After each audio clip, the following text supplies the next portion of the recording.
भगवती महामाया तुम्ही त्रिगुणात्मिका तुम्ही रजगुणे ब्रह्मार गृहिणी वाग्देवी सप्तगुणे विष्णुर्पत्नी लक्ष्मी तमोगुणे शिवेर्वनिता पार्वती अपार त्रिगुणातीत तुरीयावस्थाय तुम्ही अनिर्वचनीया अपार महिममयी परब्रह्म महिषी देवी ऋषि कात्यायनेर कन्या कात्यायनी तिनी कन्या कुमारी आख्याता दुर्गी तिनी आदिशक्ति आगम प्रसिद्ध मूर्तिधरी दुर्गा तिनी दाक्षायणी।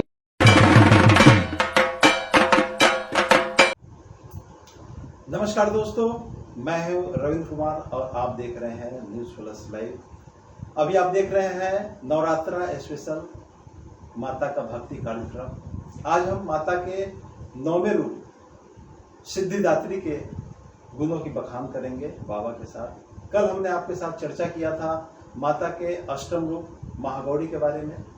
बाबा ने बताया था कल कि माता को कैसे प्रसन्न करना है, क्या पसंद है और किस मंत्र से वो प्रसन्न होती है और प्रसन्न होने के बाद वो क्या आशीर्वाद देती है। इस सब विषयों पे बाबा के साथ हमने चर्चा किया। आज हमारे स्टूडियो में बाबा जितेंद्र कुमार मिश्रा जी मौजूद हैं और माता के 9वें रूप सिद्धिदात्री के ऊपर विशेष रूप से चर्चा करेंगे। स्वागत है बाबा हमारा। जय माता दी। सर्वमंगल मांगले शिवे सर्वार्थ साधिके शरण्ये त्र्यंबके गौरी नारायणी नमस्तुते। सर्वबाधा विनिर्मुक्ते धनधान्य सुतान्वित मनुष्य मत प्रसादेन भविष्य न संसति शरणागति दीनार्थानां परित्राणां परायणे सर्वासति हरि देवी नारायणी नमस्तुते। सबसे पहले तो बाबा माता का जो नाम है सिद्धिदात्री, सिद्धिदात्री नाम क्यों है माता का, उस पर जरा हमारे दर्शकों को सबसे पहले बताएं। 9 दिन के नवरात्र के 9वें दिन का नाम माता का सिद्धिदात्री है। 8 दिन हम जो तप त्याग आराधना पूजन भक्ति करते हैं उसके प्रसाद स्वरूप मुझे जो फल मिलता है उसी को सिद्धि करते हैं और उस माता को हम सिद्धिदात्री करते हैं। माता का एक कथा भी है माता के ऊपर। जी जी, उस कथा को भी हमारे दर्शकों को बताया। भक्तगण ध्यानमग्न होकर इस कथा का श्रवण करें क्योंकि यह कथा बहुत ही रोचक है और बहुत ही महत्वपूर्ण है। दैत्यों के आक्रांत से देवता लोग भयभीत हो गए थे जी, और वह कुछ विशेष इच्छा से शिव जी के पास पहुंचे। शिव जी कठोर तप करने के कारण देवीमयी होने के कारण, क्योंकि शिव शक्ति से जुड़े हुए हैं, तो देवी रूप में प्रकट हो गए। शिव की बाएं अंग देवी का और दाएं अंग शिव का हो गया, यानी शिव अर्धनाश्वर रूप में चले आए जो सृष्टि की उत्पत्ति कर्ता से संबंध रखता है और नर और नारी को अभिष्ट फल देने का कार्य करता है। शिव के कठिन तपस्या से उन्हें ईश्वरत्व का फल प्राप्त हुआ जिसे अष्ट सिद्धि दुर्गा सप्तशती में और मार्केंड पुराण में बतलाया गया है। कहीं कहीं षोडश सिद्धि के बारे में भी बतलाया गया है कृष्ण के जन्मखंड ब्रह्मवैवर्त पुराण में। तो अंश वर्म और पूर्ण वर्म में यही अंतर होता। अंश वर्म को अष्ट सिद्धि और पूर्ण वर्म को षोडश सिद्धि की प्राप्ति होती है। सदाशिव पूर्ण ब्रह्म है, कृष्ण पुण्य ब्रह्म है, इसलिए इन्हें 16 कलाओं का 16 सिद्धि प्राप्त है। माता उनके तपस्या से प्रसन्न होकर ये 16 सिद्धियां प्रदान की और सदाशिव अपने इस 16 शक्तियों को ग्रहण करके और दैत्यों का संपूर्ण विनाश कर पाए। और भक्तगण, अगर आप भी पवित्र मन से भक्तिमय होके देवी के इन 8 रूप की तपस्या भक्तिमय होके किए हैं तो आपके 9वें रूप सिद्धिदात्री माता आपको वे ईश्वरत्व की प्राप्ति कराएंगे और आपको देवत्व की प्राप्ति होगी। आपने जिस मनोच्छा से इस कथा के अनुसार जिस मनोच्छा से आपने संकल्प कर मंत्र अनुष्ठान जाप और पाठ किया है, उस आपकी मनोच्छा सिद्धि के रूप में 9वें दिन अवश्य ही प्राप्त होगी। बहुत अच्छी बातें बताई बाबा आपने। दर्शकों, माता सिद्धिदात्री की जो कथाएं बड़ा ही रोचक थी, बाबा जो बताए हैं, और उनको आप ध्यान से सुने, ग्रहण करें और इसका लाभ उठाएं।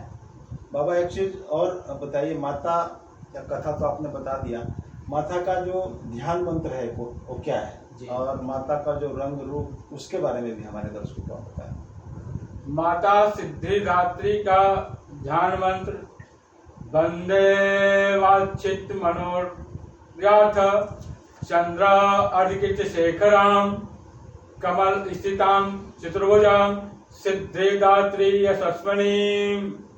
माता का 9वां रूप सिद्धिदात्री का रूप है, जो चतुर्भुजा स्वरूप है। माता अपने भक्तों को सिद्धि प्रदान करती है। अभय मुद्रा, वर मुद्रा के माध्यम से माता अभिष्ट सिद्धि प्राप्त करती है। माता को सफेद और रक्त वस्त्र विशेष प्रिय हैं और माता इन सब से बहुत ही प्रसन्न होती है और अपने भक्तों को मनवांछित वर देती है। एक श्योर बताएं बाबा कि माता का जो मंत्र है, कौन सा ऐसा मंत्र है जिसका पाठ करके जी हमारे दर्शक मनोवांछित लाभ को प्राप्त कर सके, जी। कोई सा मंत्र भी हमारे दर्शकों को बताया। माता सिद्धिदात्री का अनेक मंत्र है, जिसमें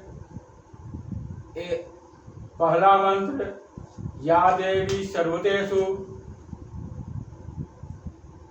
शक्ति रूपेण संसिता नमस्तस्यै नमस्तस्यै नमस्तस्यै नमो नमः।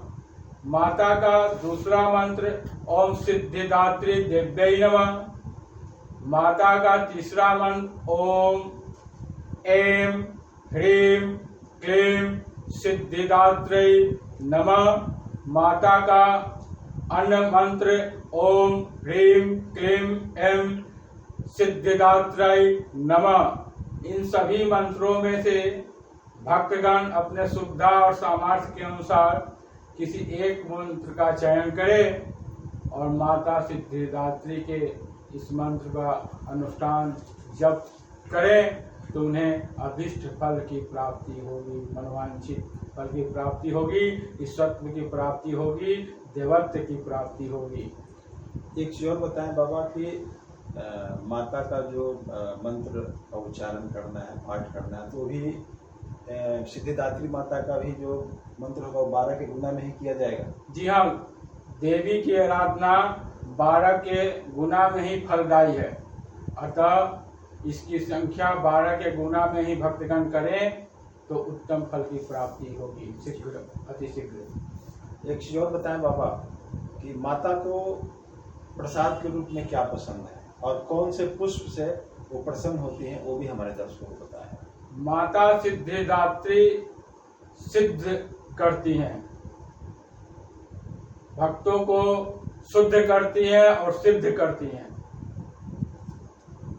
तो माता सिद्धिदात्री को नारियल और नारियल से बने हुए सामग्री, मखाना या मखाना से बने हुए पदार्थ, नारियल का मिठाई, धान की लावा और उस ऋतु में जो भी फल फूल उपलब्ध हो उसका भी भोग लगाएं। मालपुआ, हलवा, पूरी आदि बनाकर भोग लगाएं, क्योंकि माता को इन सभी वस्तुएं बहुत ही प्रिय है और माता का आराधना लाल फूल से करे तो माता शीघ्र अतिशीघ्र प्रसन्न हो जाएगी। एक चीज और बताएं बाबा कि मैं 9वें दिन जी जब सिद्धिदात्री माता की हम लोग पूजा करते हैं जी उसके बाद हवन का भी प्रावधान है, जी हाँ तो उसकी क्या महत्ता है उस पर भी जरा प्रकाश जी। डालें और कैसे हवन करना है वो भी हमारे दर्शकों को बताएं। भक्तगण ध्यान देकर इस बात को ध्यान दें, जो भक्तगण जिस उद्देश्य से जिस मंत्र का जाप अनुष्ठान किए हैं या दुर्गा सप्तशती के पाठ किए हैं उसके अनुसार हवन भी करना उचित होता है। जितना मंत्र का जाप होता है उसका दशांश यानी कि 10% हवन का विधान है। हवन के संविधा में जनरली तिल, जौ, चावल, शक्कर, घी और पंचमेवा, साथ साथ विशेष उद्देश्य से विशेष सामग्री भी इसमें डाला जाता है।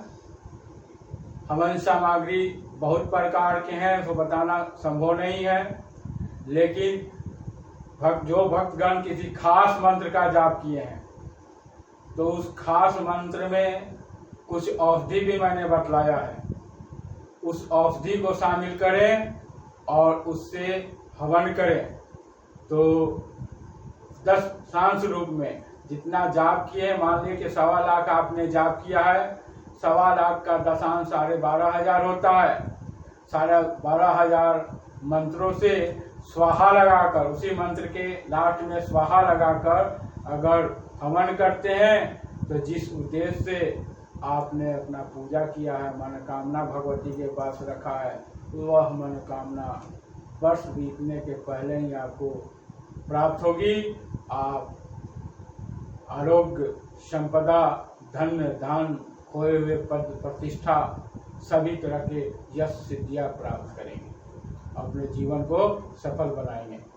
अच्छा बाबा, एक चीज बताया जाए जी। कि ग्रामीण इलाकों में अक्सर ये देखा जाता है इस दशहरा में जी। लोग तंत्र की क्रिया करते हैं। जी जी। इसका इस दशहरा मास से क्या तात्पर्य है हमारे दर्शकों को बताएं। जय माता दी। भक्तगण ध्यानमग्न होकर सुने। देवी की 64 विभूतियां हैं जिसको 64 योगिनी के नाम से भी जाना जाता है। दूसरा, रसे रूपे च गंधे च शब्दे स्पर्शे च योगिनी सत्वम रजश्चैव रचे नारायणी सदा। ये सृष्टि त्रिगुणात्मक सृष्टि है, सत्य, रज और तम। और योगिनियां रस से, रूप से, गंध से, शब्द से और स्पर्श से एक दूसरे को क्षति पहुंचाती है। समस्त सृष्टि में नर और प्राणी भी इसी योगिनियां से किसी न किसी रूप से बंधे होते हैं और किसी त्रिगुणात्मक सृष्टि में हर एक व्यक्ति किसी एक गुण की प्रधानता होती है, सत्व की, रज की और तम की। तीनों गुण तो सभी प्राणी में होते हैं, लेकिन किसी एक गुण की प्रधानता होती है। इस सिद्धि पीरियड में, इस नवरात्र के पीरियड में बहुत सारे लोग अपने मनोच्छा अनुसार सिद्धि प्राप्त करना चाहते हैं, जिसमें मारण, मोहन, वशीकरण, उच्चाटन, सम्मोहन इत्यादि क्रिया भी करते हैं, जिसके लिए बहुत सारे मंत्रों का जाखिरा है जो समय अभाववश आप लोगों को नहीं बतलाया जा सकता है। तो जो जिस गुण प्रधान होता है वह ऐसा ही आचरण करता है और वैसे ही कामों में उन्हें उनकी प्रवृत्ति रमती है। तो बहुत सारे प्राणी तमोगुण प्रधान है, जो भूत प्रेत पिशाच यक्ष गंधर्व राक्षस मारण मोहन विद्वेषण आदि क्रिया में ही उनकी मन का रमन होता है और उसी में वो आनंदित होते हैं और अपने शत्रु को अपने विरोधी को इस क्रिया को करके क्षति पहुंचाते हैं। इस पीरियड में जनरली अपरा शक्ति का आवागमन विशेष बढ़ जाता है। महाकाली महासरस्वती और महालक्ष्मी महाकाली प्रदोष काल संध्या काल और निषिद्ध काल 3 संध्याएं हैं। निषिद्ध काल जिसको 12 से 3 का रात्रि का पीरियड और दिन के पीरियड को भी लेते हैं, जिसमें अपरा शक्ति का आवागमन आकाशीय रूप में गमन करता है और योगी तांत्रिक और भक्तगण जो जिस रूप में उन्हें देखते हैं, जिस तत्व से वो बंधे होते हैं, उस तत्व की साधना कर अपने मंत्र को जागृत करते हैं और निगेटिव एनर्जी वाले दूसरे को विध्वंस रूप में और पॉजिटिव एनर्जी वाले लोग दूसरों के भलाई में अपना समय को लगाते हैं। जय माता दी। बाबा ने आज बहुत अच्छी जानकारी दी।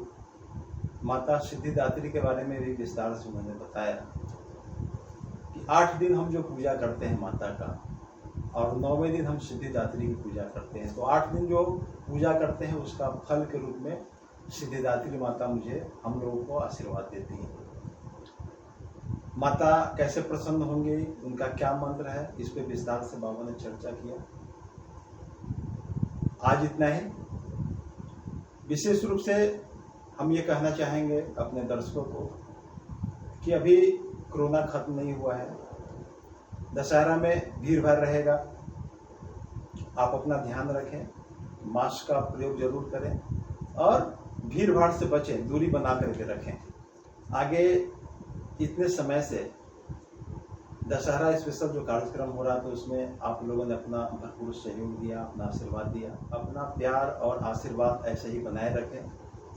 हमारे न्यूज़ चैनल को अगर आपने सब्सक्राइब नहीं किया है तो सब्सक्राइब जरूर कर दें, ताकि हमारे अगले वीडियो आप तक पहुंचता रहे और हमारे खबरों से आप रूबरू होते रहें। अपना प्यार और आशीर्वाद हमेशा ऐसे ही हमारे साथ बनाए रखें। खबर है तो दिखेगा। जय माता दी दर्शकों। जय माता दी।